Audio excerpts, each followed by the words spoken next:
वो उघारे घूमना मॉडर्न नहीं है, ये कामयाबी मॉडर्न है। जब लोग याद रखेंगे तो आपके उस सत्कर्मों को याद करेंगे, आपके उस भलाइयों को याद करेंगे। नान मिस्र रूमा सब लुट गए हैं जहाँ से, लेकिन मगर है माँ की नामो निशा हमारा। कुछ बात है कि हस्ती मिटती नहीं हमारी, सदियों रहा है दुश्मन जौरे जहाँ हमारा। तो अभी बहुत जल्दी ब्लड बैंक हो जाएगा। सबके जीवन में संघर्ष होता है, रात कितनी भी बड़ी क्यों ना हो, सुबह होने से नहीं रोक सकती। देखिए, आप दहेज नहीं लेंगे, मैं घर को स्वर्ग बना के रखूंगी।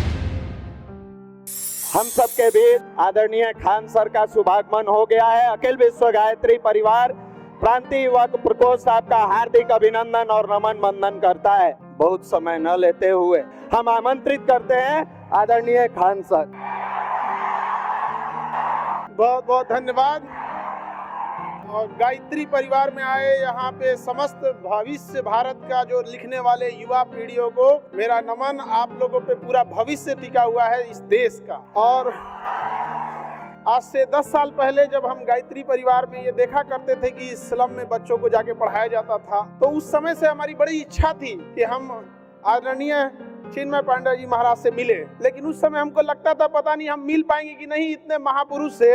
और आज 10 साल लग गया है, सौभाग्य प्राप्त हुआ। आपको नमन करते हैं और सौभाग्य है आप ऐसे ही प्रेरणा का स्रोत बने रहें देश के युवाओं के लिए। और इस गायत्री परिवार को लेकर चलने वाले हमारे मनीष भैया, आपका सादर प्रणाम। आपको ऐसे ही और ईश्वर शक्ति दे इन युवाओं को मार्गदर्शन करने के लिए। और शिक्षा के क्षेत्र में हम लोग हैं, हमारे निशान भैया, आपका भी बहुत आभार। और पूरे गायत्री परिवार से जुड़े छोटे से लेके बड़े पदाधिकारियों का, छोटे बच्चे सबका हृदय से नमन करते हैं। देखिए, किसी भी समय किसी भी समाज को अगर आगे ले जाना है तो अब हम लोग क्या ही समाज को आगे ले जा सकते हैं। हम लोग को जहाँ जाना था चले गए, शिक्षक बनना था बन गए, हमें जहाँ जाना था हम लोग चले गए। अब आगे का भविष्य आपके हाथ में है।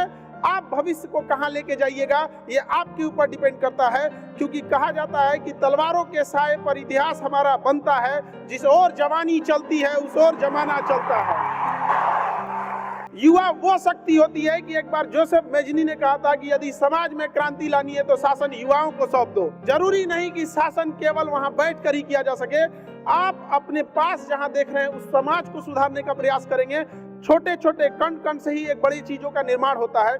तो युवा जो होती है इकाई होती है समाज। किसी भी जगह के युवाओं को देख के आप वहां का अंदाजा लगा सकते हैं। लेकिन अभी के दौर में युवाओं को डिरेल्ड ज्यादा हो रहे हैं, अपने रास्ते से भटक जा रहे हैं। उन्हें पढ़ने के लिए भेजिए, वो मोबाइल में लग जा रहे हैं, कहीं फोन पे बतियाने लग रहे हैं, लाल पीला हरा करने लग रहे हैं। ये सब करने से कोई फायदा नहीं होने वाला है। मन लगा के पढ़ाई कीजिए। अगर कोई पसंद भी आ गया तो नौकरी लेके सीधे माता पिता से बात कीजिए। लेकिन बीच में पढ़ाई रोकिएगा तो पढ़ाई भी जाएगा, आपका करियर, समय सब बर्बाद हो जाएगा। इसलिए सबसे जरूरी चीज होता है समय। समय के पास इतना समय नहीं है कि दोबारा आपको समय दे। इसलिए समय रहते निर्धारित कर लीजिए आपको क्या करना है, वरना समय एक दिन बता देगा कि आपका क्या करना है।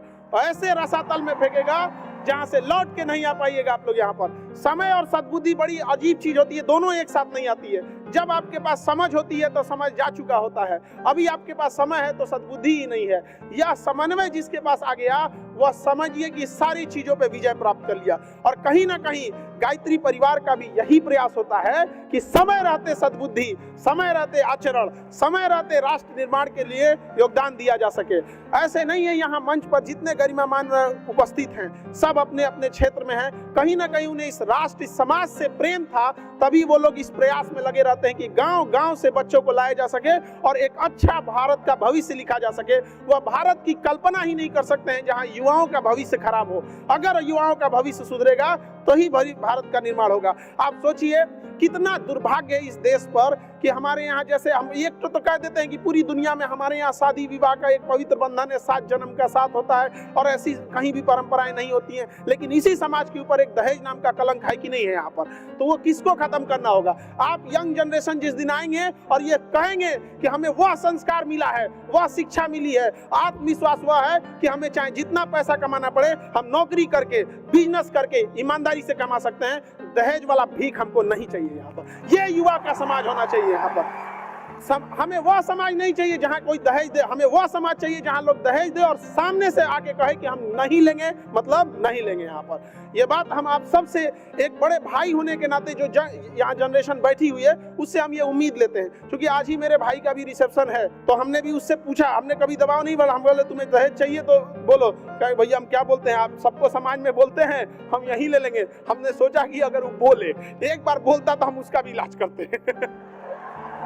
ये भाई का प्रेम है, भाई का प्रेम होता है। एक बड़े भाई को छोटे भाई पे अधिकार होता है, और आप जैसा करते हैं आपके छोटे भाई, आपके दोस्त, आपके सर्किल भी वैसे ही करते हैं। अगर हम सब इस चीज को आगे बढ़ाते लेते हैं तो काफी एक समय आएगा जब हम इस पे भी विजय प्राप्त कर लेंगे। ये एक बहुत बड़ी समस्या है। क्यों? क्योंकि दहेज का पैसा, वह पैसा महिलाओं की शिक्षा पे खर्च होना चाहिए, उन्हें अच्छी नैतिकता दी जानी चाहिए, अच्छा आचरण सिखाते, अच्छा हुनर सिखाते, कोई महिला डॉक्टर बनती, इंजीनियर बनती, प्रोफेसर बनती, वो पैसा उसको दहेज में दे दिया जाता है। अब उसको पढ़ने नहीं दीजिएगा तो कहेंगे कि इसके पास दिमागे नहीं है, पढ़ने दिया उसको, पढ़ने ही नहीं देंगे यहाँ पर। तो महिलाओं को भी इस चीज के लिए आगे आना पड़ेगा और कहना पड़ेगा कि देखिए आप दहेज नहीं लेंगे, मैं घर को स्वर्ग बना के रखूंगी, दो बात भी सुन लेंगे, बाकी आगे का तो समझते हैं, अगर लीजिएगा तो। ये दोनों हाथ से होना चाहिए, और ये महिलाओं के लिए भी बहुत जरूरी है। आप अपने अधिकार हक की लड़ाई लड़िए। बाकी देखिए इस देश में आपका अपना कर्तव्य बनता है, किसान अपनी जगह पे उग जा रहा है, फौजी अपनी ड्यूटी कर रहे हैं, शिक्षक, डॉक्टर, सबका अपना अपना योगदान होता है, कोई बड़ा छोटा नहीं होता है। लेकिन हमारे समाज में क्या होता है कि हम बहुत कम तवज्जो उन किसानों को देते हैं जिनका हम 3 टाइम अन्न उगाया हुआ खाते हैं। वो बंजर जमीन से जब वो फसल उगाते हैं और जब किसानों को आत्महत्या करने की नौबत आ जाती है तो वो दिन बड़ा दुखदाई होता है इस देश के लिए। जबकि देश हमारा किसानों का ही है, गांव का ही है। जब गांव सुधरेगा तभी ये चीजें आएंगी यहाँ पर। हम लोग भी जब यहाँ पटना में संस्था में पढ़ाते थे तो देखे गांव से लोग आते थे इलाज कराने के लिए, उनको जब ब्लड वगैरह नहीं मिलता था तो कई बार हम लोग शुरुआती दौर में कि अब ये इसको कैसे ब्लड दिलाया जाए तो अपने क्लास के बच्चों को भेज देते थे, जाओ बउआ ब्लड दे के आ जाओ यहाँ पे। कई बार हमने गायत्री परिवार से बच्चों को बुलाया, बाबू हमारे यहाँ पढ़ रहे थे, हमने बुलाया कहाँ जा रहे हो, तो सर आज हमको स्लम एरिया में पढ़ाने जाना, हमको पढ़ा के आना तो एक तो ब्लड दे देना। वहाँ आने के बाद उसने ब्लड तक दिया यहाँ पर। हमने बहुत लोगों को ऐसा किया यहाँ पर। उससे अब धीरे धीरे करते करते अनऑर्गेनाइज था, तो हमने सोचा एक काम करते हैं, हम ब्लड बैंक ही बना देते हैं यहाँ पर। तो अभी बहुत जल्दी ब्लड बैंक हो जाएगा। चूंकि ये खरमास का महीना अब आने वाला है तो हमारी संस्कृति के अनुसार शायद उसमें कोई बड़ा काम नहीं करते हैं, तो हम सब चीज लेके चलना चाहिए यहाँ पर। तो ऐसा नहीं कि आप आगे बढ़ जाए तो अपनी संस्कृति को ही भुला दें। यहाँ पर अपनी संस्कृति को भी संभाल के रखना है, ये हमारा कर्तव्य भी है। और आजकल के जो कुछ सेलिब्रिटी टाइप के हो गए हैं, ये पश्चिमी संस्कृति को अपना लिए हैं और कहते हैं ये मॉडर्न है। गलत है, वो पश्चिमी है, मॉडर्न नहीं है। ये कौन बात होता है, तुम हाफ पैंट पे उघारे घूमेगा कहेगा कि मॉडर्न है, ये कोई बात है? इन ससुरों को भी समझाना पड़ेगा। वो कब जवाब दीजिएगा? जब आप भारतीय होने के बाद अगर अपनी बुलंदी, अपने कामयाबी को दुनिया को दिखाइएगा, तब लोग कहेंगे कि वो उघारे घूमना मॉडर्न नहीं है, ये कामयाबी मॉडर्न है। तो आप वो वाली कामयाबी लीजिएगा यहाँ पर। और कभी भी अपने माँ बाप का सर नीचे नहीं झुकने दीजिएगा, लड़का हो या लड़की। आप सबने संघर्ष किया होगा। गरीबी इतनी भारत में बड़ी है, 150 करोड़ आबादी में 100 करोड़ ऐसे लोग हैं जो शायद आज कह दीजिएगा एक मोटरसाइकिल खरीदने के लिए तो नहीं खरीद पाएंगे। 150 करोड़ में 100 करोड़, ये हम लोग को बदलना है। ये कैसे बदल सकते हैं? एक अच्छी शिक्षा के माध्यम से। कई बार जब शिक्षा लेने जाते हैं तो उसको लोग कहते हैं कि व्यापार करो। भैया व्यापारी व्यापार करेगा, शिक्षित जो पढ़ा लिखा है वो नौकरी करेगा। किसान, अब किसान से जाकर कहिए तुम जहाज उड़ाओ ना, अरे भाई वो खेती करने के लिए यहाँ। तो ये विडंबना है इस देश की। तो हर पायदान पे आपको मेहनत करने की जरूरत है। और सफलता कल भी कैसे मिलती थी जब आप मेहनत करते थे, और आज भी कैसे मिलेगी जब आप मेहनत करेंगे तब। सबको जीवन में संघर्ष होता है, ऐसा कोई नहीं है जिसके जीवन में संघर्ष नहीं है। अरे वह पत्थर भी जब तक छीनी हथौड़ी का मार नहीं झेलता है, जब तक मूर्त का रूप नहीं लेता है, तब तक लोग उसके आगे भी सर नहीं झुकाते हैं। पत्थर को भी छीनना होता है, लेकिन जिस पत्थर ने चोट नहीं सहा, लोग उस पे लात रख के चले जाते हैं। तो ये तो इतिहास है। जब आपको खदान से सोना मिलता है तो सोना आभूषण नहीं होता है, उसे आभूषण बनने के लिए भी ना आप आग में तपना पड़ता है, आग में जल के तपना पड़ता है, तब जाके वो आभूषण का रूप लेता है, तो मूल्यवान होता है यहाँ पे। अगर नहीं तपिएगा, नहीं बनिएगा तो आपका कोई मोल नहीं रह जाएगा। अगर सूरज की तरह चमकना है तो सूरज की तरह जलने की क्षमता भी रखो। सबके जीवन में संघर्ष होता है, रात कितनी भी बड़ी क्यों ना हो सुबह होने से नहीं रोक सकती है। यहाँ तो भगवान को वनवास झेलना पड़ा था, सृष्टि के रचयिता जिनके एक उंगलियों पे क्या से क्या नहीं हो जाता, जब उन्हें वनवास झेलना पड़ता था। यहाँ पर मर्यादा पुरुषोत्तम राम जी जब वनवास जा रहे थे तो एक बड़ा अच्छी चीजें याद आई हमको, अभी रास्ते में हम थे तो वो याद आया हमको कि जब वो वनवास जा रहे थे तो बड़ी प्रमुख घटना हुई थी, क्योंकि अभी रास्ते में मारे थे तो नहीं, वो कुछ लोग पैसे मांगते हैं किन्नर लोग, और ऐसे हाथ पे एक सिक्का रख के सर पे हाथ रख के दुआएं देते हैं। तो वहां से एक प्रचलन था कि जब राम जी जाने लगे तो अयोध्यावासी बड़ा प्रेम करते थे उनसे, सारे अयोध्यावासी रो रहे हैं हमारे प्रभु जा रहे हैं। वो बड़ा अजीब सा मंजर था वो, और सब उनको छोड़ने आए कि हम चलते हैं चलते हैं। जब अयोध्या की सीमा समाप्त होने लगी तो वहां से मर्यादा पुरुषोत्तम राम जी लौटे, पीछे मुड़े और कहें कि आप सब लोग अब लौट जाएं, बच्चे, बूढ़े, माताएं, बहनें, पुरुष, स्त्री सब लौट जाएं, आप लोग यहाँ से अब लौट जाएं, हमारा वनवास का है, चूंकि वचन दिया हुआ है रघुकुल रीत सदा चली आए, प्राण जाए पर वचन न जाए। तो वह वचन को तो निभाना था, तो वहां से उनकी बात मानकर लोग लौट गए। जब वनवास काट के, इतने लंबे समय का वनवास और काट के जब लौटे, तो जब अयोध्या की सीमा प्रारंभ होती है तो वहां पर कुछ किन्नर लोग खड़े, ट्रांसजेंडर। तो बड़ा अचंभा हुआ कि इतने लंबे वनवास करके आ रहे हैं और स्वागत में बस ये लोग हैं, और वो भी एकदम सीमा पर। तो अचंभा से पूछा गया कि ये क्या है, ये ही लोग बस हैं, स्वागत में तो होना चाहिए। कहा कि महाराज जी स्वागत के लिए लोग वहाँ खड़े हैं, आप आंखें बिछाए खड़े हैं, तरस गई अयोध्यावासियों की, लेकिन यहाँ ये लोग। तो उन्होंने कहा ये लोग? कहा कि महाराज जब आप वनवास जा रहे थे ना तो उस समय आपने बोला था कि बूढ़े, बच्चे, स्त्री, पुरुष, महिला सब चली जाएं। आपने तो इनको बोला ही नहीं कि ये चले जाए। ये जब से वनवास में थे ये वहीं खड़े हैं, ये आए नहीं है स्वागत में, ये खड़े हैं वहीं पे। तो उस समय मर्यादा पुरुषोत्तम राम जी ने भावुक होकर कहा था कि तुम सर पे हाथ रख के जिसे आशीर्वाद दोगे उसका आशीर्वाद फलित हो जाएगा। आज भी वो परंपराएं हैं। आप तो इस देश में तो भगवान लोगों को परीक्षा देनी पड़ी है, तो हम और आप किस डेगची के मसाला है?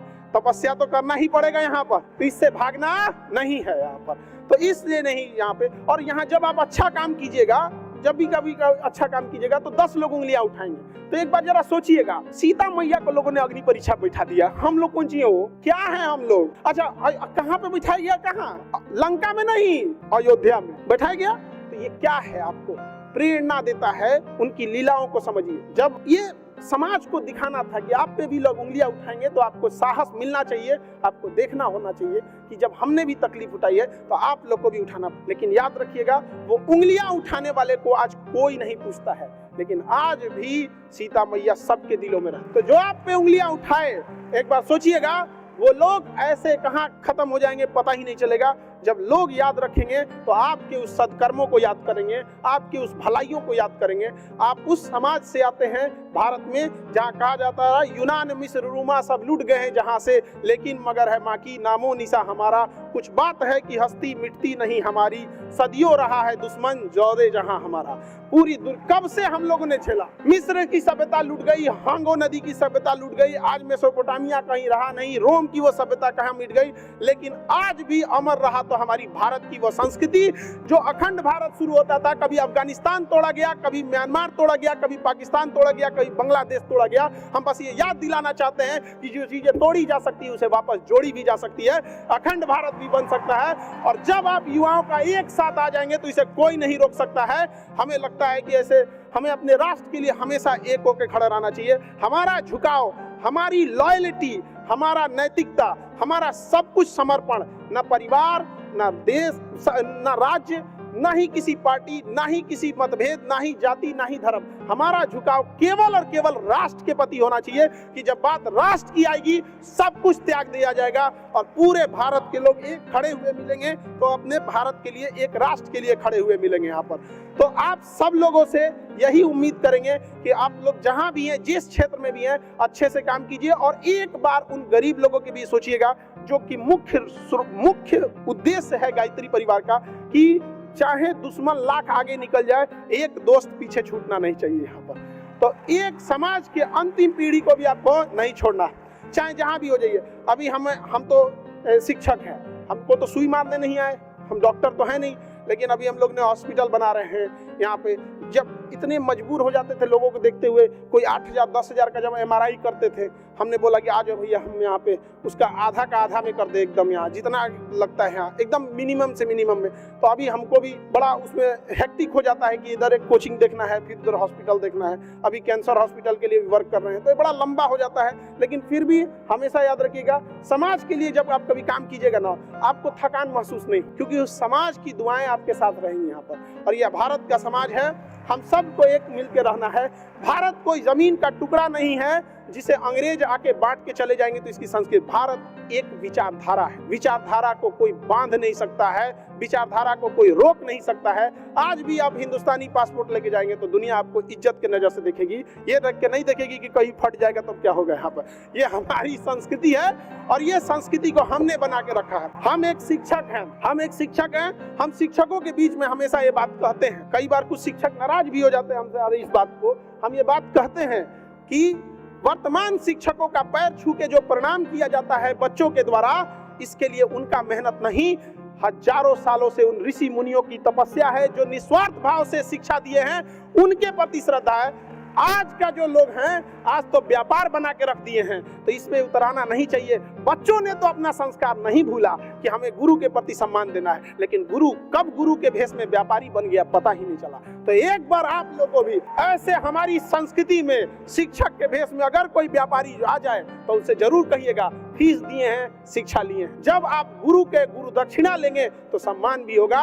कभी भी याद रखिएगा, अकेला चना भार नहीं फोड़ सकता है, आप सबको करना पड़ेगा यहाँ पर। तो एक सामूहिक जिम्मेदारी होगी कि भारत को भारत रहने दिया जाए, ये भारत की जो मूल संस्कृति है वो रहने दिया जाए यहाँ पर। क्योंकि समय अभाव है और हमारे सामने आदरणीय चिन्मय पांड्या जी महाराज जी हैं, तो इतने बड़े वक्ता के सामने बोलना थोड़ा सा अपने आप में संकोच लगने लगता है। तो बहुत बहुत धन्यवाद, आप लोग ने हमें यहाँ बुलाया और सारे बच्चों को बहुत बहुत शुभकामनाएं, आशीर्वाद आपके उज्जवल भविष्य के लिए। एक बार बोलेंगे भारत माता की, भारत माता की, भारत माता की। बहुत बहुत धन्यवाद। एक बार पुनः सर का धन्यवाद। समस्तीपुर का SDM है। मैं वर्तमान में अभी बड़ी उप समाहर्ता समस्तीपुर में पदस्थापित हूँ।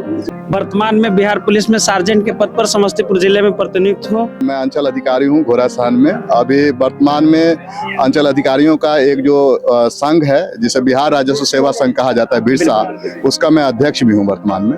नमस्कार, मैं अरविंद कश्यप, आप देख रहे हैं रिपब्लिक आज।